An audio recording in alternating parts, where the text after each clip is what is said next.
all my life I've been curious about leadership.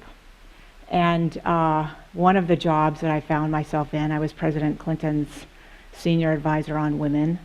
And so I had the privilege to work for him in the White House. And I used to watch with fascination our cabinet secretaries. What was it about a Bob Rubin that would walk down the halls of the White House and people would almost bow in respect? And another cabinet secretary wouldn't elicit near the same reaction. But Bob Rubin got the job done. And so what's interesting about my book is when Simon & Schuster bought it, or a lot of authors go to a publisher with their agent, and they have, this is kind of the executive summary, or this is what I'm going to write about. We had this interesting conversation kind of about this topic today, about when does leadership work and when doesn't it work.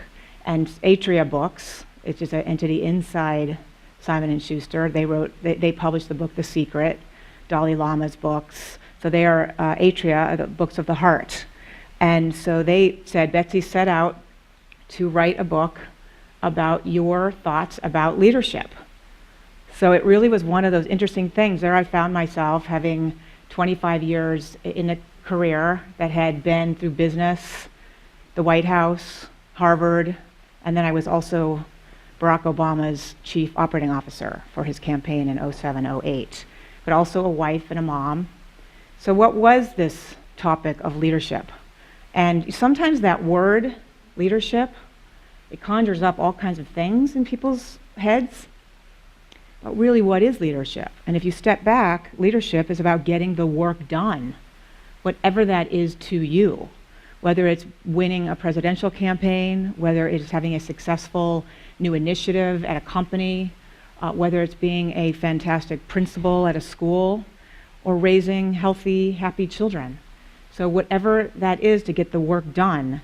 And it does seem that that work, getting that work done, is changing. How we get that work done is changing today. And I always say when I go out and speak, I ask people in the audience to raise their hands if they think they're a leader. So how many of you in this room think you're a leader? And almost every hand, thank God, goes up in this room, right? But you would be surprised. At most places I go to, half of the audience does not raise their hand.